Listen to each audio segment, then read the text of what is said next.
Thank you so very much. Two of you guys look older than I do. Guess which two?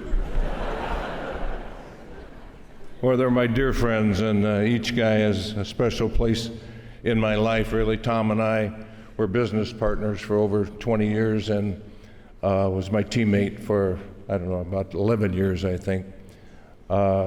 And I'm very proud to be associated with all these guys.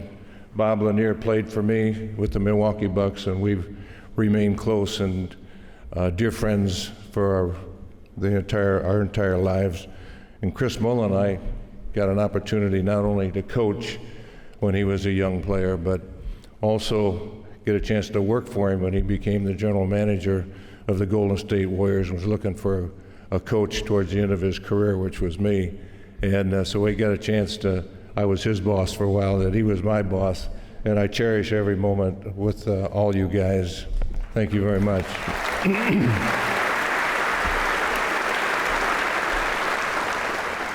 If I could just take 1 minute and introduce my family to you. I'm my wife, Joy, the love of my life, right here. And I have 7 children. Would you please stand? Everybody can see you. These are my children here. They're all here. Welcome me in. I'm very proud of all you guys.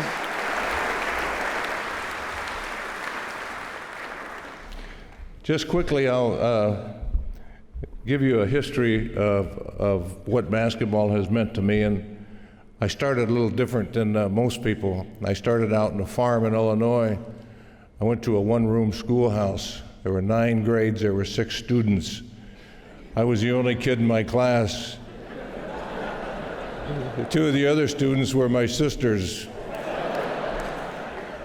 We didn't have a basketball team, but we lived on a farm, and my Uncle Walt bought a basket and a basketball for me and put it up in the chicken yard, and didn't know really how tall it was supposed to be, so he put it up 11 feet. He thought that looked about right.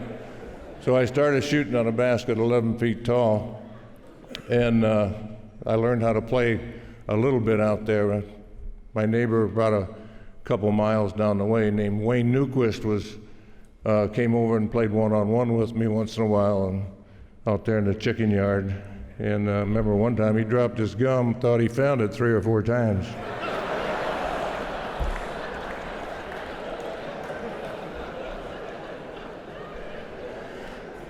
We lost our farm. We had a couple bad years in a row, and bank took our farm over. We moved to the city of Rock Island, Illinois, where I actually started my first organized basketball. I started out in the YMCA.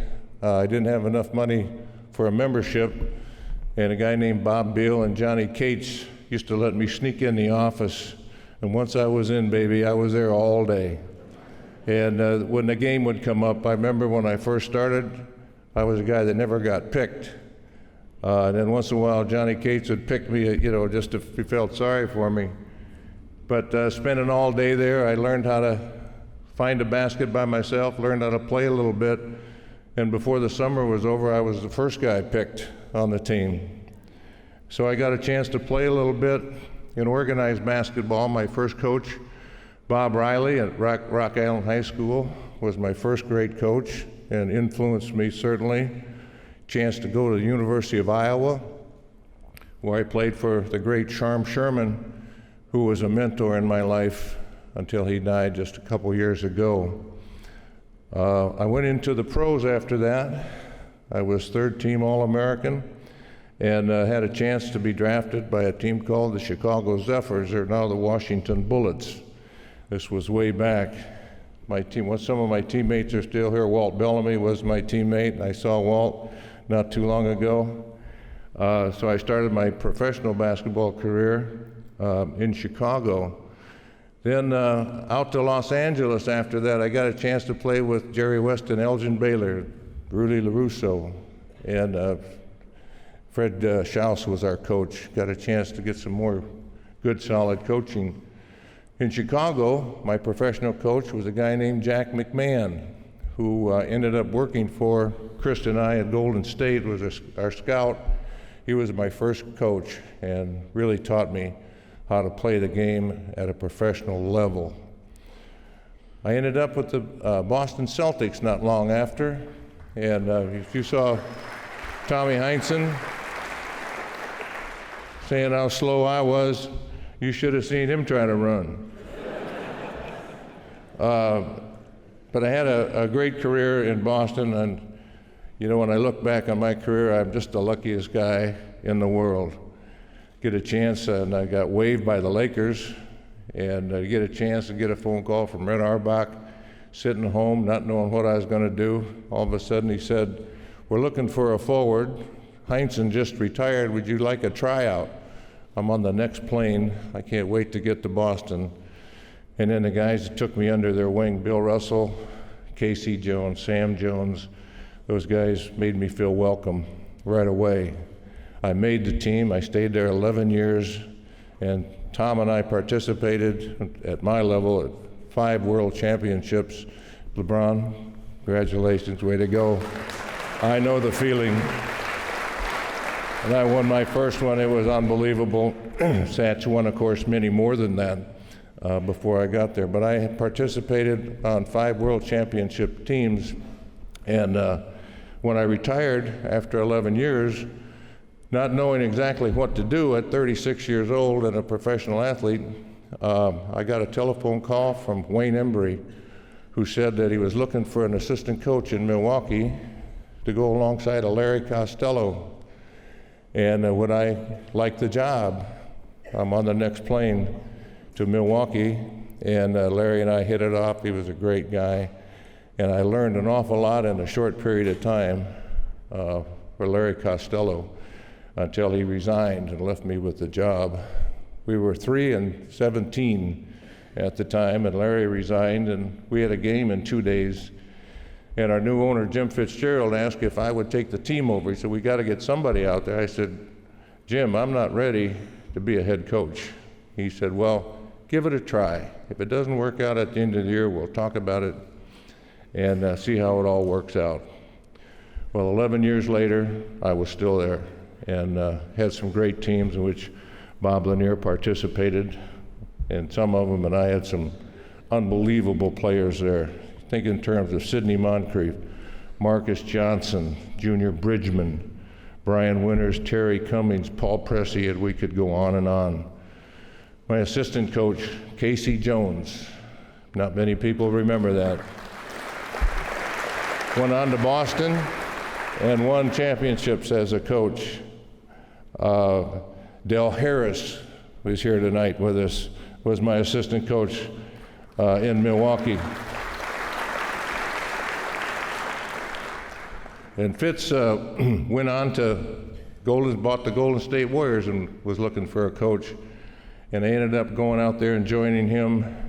And again, what a lucky guy. I ended up with Run TMC, Chris Mullen, Timmy Hardaway, Mitch Richmond. And then just to throw in another great player, Sharunas Marciulionis, first guy from behind the Iron Curtain to play in the NBA. Ralph Sampson was on our team.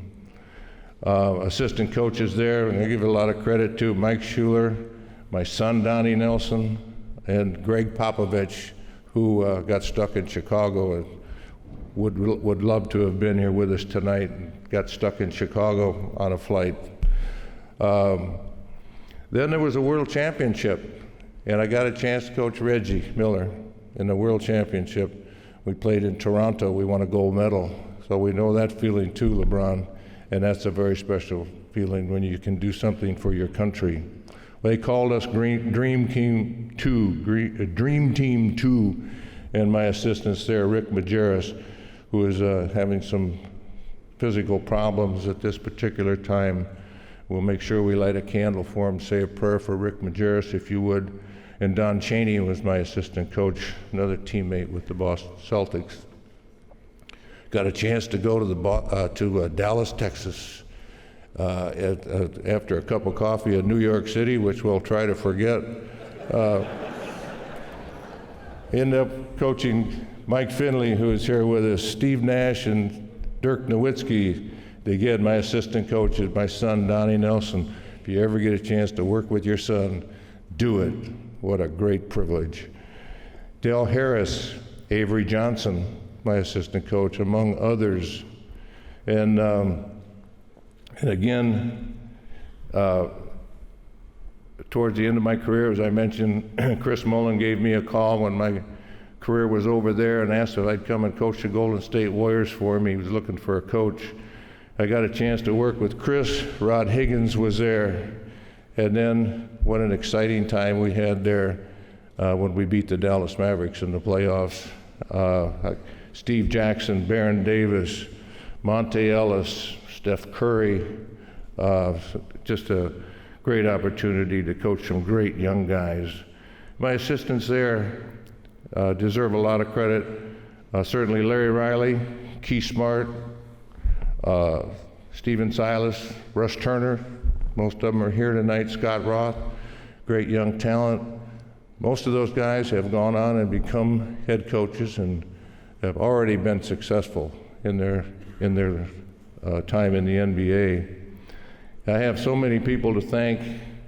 I want to thank definitely the Hall of Fame for accepting me, and my dear friend Jim Fitzgerald, who the commissioner was best friends with, has been trying to get me in the Hall of Fame now for 5 years. I finally made it, and it was his goal in life that he wanted to witness me in this particular night, and unfortunately he died just a few months before he could witness that, but he's here with us. And Fitz, thank you very much.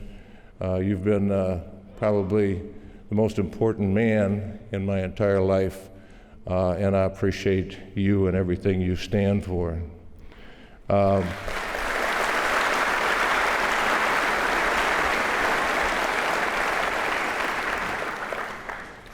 My last words to you will be that hopefully this will be my last tuxedo that I'll be wearing. I'm going to go to Maui. There is life after basketball. I'm having a great time working for, look us up, shinola.com. We're going to make American-made watches in Detroit, Michigan. First time in 70 years anybody's made an American watch. We're making bicycles.